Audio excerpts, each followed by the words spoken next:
Hello again, everybody. There's Mary Hall. Hey guys. My name is Dale DuFay. We just got back from Menards and got 18 more 2x8s, 8 foot long. Pretty good, decent quality, good selection there. Good lumber there. But yesterday we had 4 boards left, and we wound up, we finished that end all the way across. You gotta bear with me. I gotta maneuver through treacherous course, but we got all the way to the end there. See, and we were able to coax it, if you will, underneath the floor or wall there. Yeah. You know, the walls there and everything, and we have the wall supported with a little, board right on the beam next to the hammer there. And that's what's holding that end up. And by the time we get to here, we're kind of hoping that those stanchions would straddle in between the joists, but you know how that is. Looks Probably like they will. it might, yeah. So we'll be able to just continue on through without disturbing that. And those will be removed when we get the plywood floor in, and more support underneath it, permanent support, if you will. But you can see we brought in that piece of paneling, which is perfectly square, and we squared it up everywhere. We started in that corner, made sure it was square. You see these center bridges, the reason they're offset, because we don't cut any of these 2x8s. They come 8 foot long, and we don't touch them. We just leave them. Why bother wasting the time cutting? Because of this wall bump out here, those studs went beyond the center beam. And then we got to this point and they wound up perfect. So we put the bridging right on top of that beam. That's always kind of cool if you could do that. We were able to do that here as well. So it's that added extra support and strength that a floor needs. I mean, come on. I mean, this floor is going to be getting a lot of use, I'll tell you that. And a lot of heavy stuff coming in and whatnot. So again, we got that back corner all done. We left off here because we were entrapping ourselves. We have our saw station kind of in the way. So we're gonna have to rearrange everything and get set up. We've been vacuuming up the saw, we hook up the vacuum to the saw there, the chop box, and it collects as much dust as possible because we want to keep it nice and clean in here as much as possible. And you can see that it is. We're just so happy with the foundation, the cinder block, and how that's sealed. They just can't get any better, really. And if you did try to get better, it would be redundant. Because really, and then we're gonna really seal this area off, the pink, like we did over here with the yellow tape on top. We didn't think about it until we got over there. Well, actually, we saw the tape in the store, Menards, and grabbed it, and then used it. So we're gonna put it on top of this pink here. Boy, that stuff is so hard to work with. About some sticky stuff. It's very sticky. It's hard to even get it off your fingers when you're trying to apply it. And it doesn't have a backing or anything, but it's worth it because it's just extremely sticky, which is what you want. It actually sticks to the cinder block. And you can see we backfilled all the cement work we did on the areas where this area was an access or a window, whatever you want to call it. But it was an opening nonetheless, and we filled it with concrete, backfilled it all, backfilled the one over here too. And so that the reason we waited to backfill it is you want the concrete to be exposed so it can cure as much as possible. It takes concrete, a good 30 days to cure decently. Yeah, that's the stuff, boy, I tell you. It does not. We used it at the other house at H3 around the windows and stuff like that underneath the siding. But yeah, that's extremely sticky. So it's going to be real tricky to, try and get on top of this and underneath the joists, the top of the pink here, and get in between the joists there and behind those stanchions. The only reason those are there. Who gets to do that? The only reason those are there is because to hold up the pink paint up against the cinder block. But that tape will help do that too. But it's funny you mention that. It's actually, we both have to do it.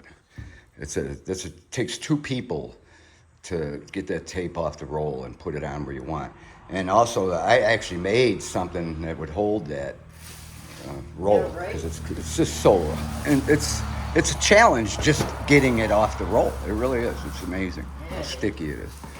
So we'll both be doing it together, and with a lot of patience, and not getting mad at each other, because it's like, oh my God, what? Because if you look at it cross-eyed, it'll automatically fold and stick to itself. This stuff is amazing. But for as hard as it was, we did do a decent job. We did do a lot better than Bob Belcher. I don't know if any of you know who Bob Belcher is. Bob's Burgers. Bob's Burgers. He's known to be very poor at masking tape. But we did okay. But that's because it was all wide open, you know. I wish we would have done that here. See here again. We want to get on top of that pink and over the wood, you know, seal that gap off entirely. And then anywhere where there's a vertical seam as well, we tape that as well, like there. So, you know, we did that over here.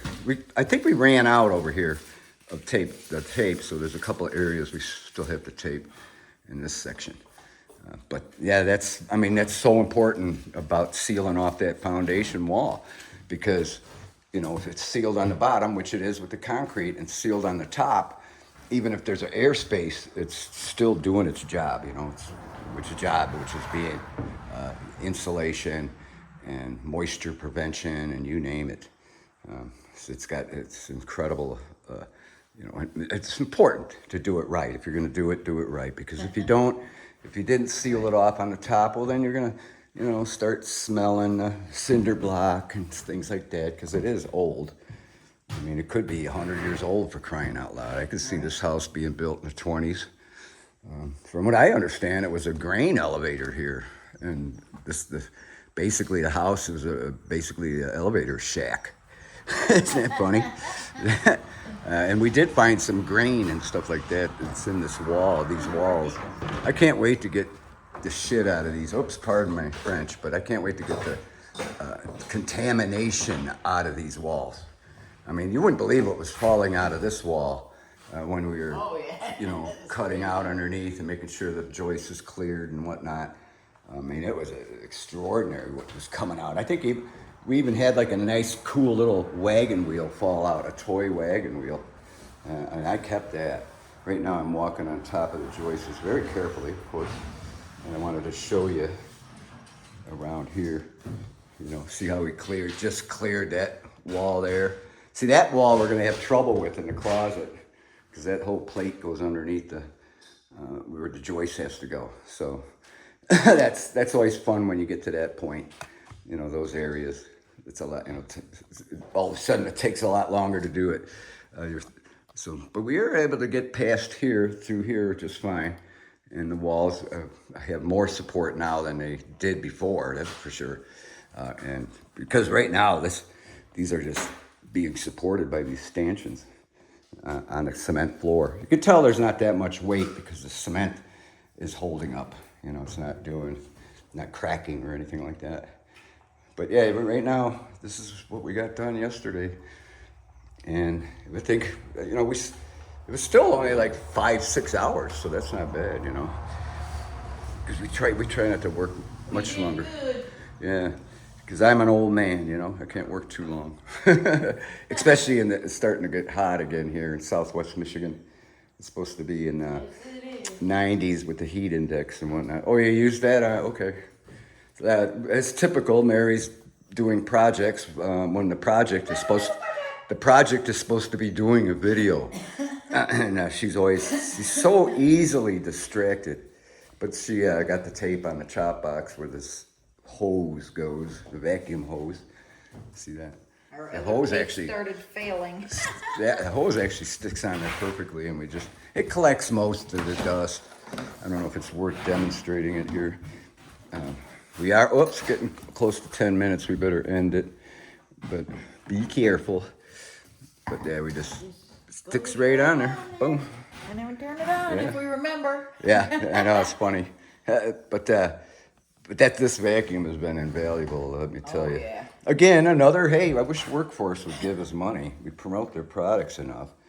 They're actually the best that money can buy. I tell you, everything, that chop box, vacuum, drivers. You're welcome, workforce. Welcome, Menard. So, is there anything else you want to add to this video before we end it, Mary? I want to say I love you guys.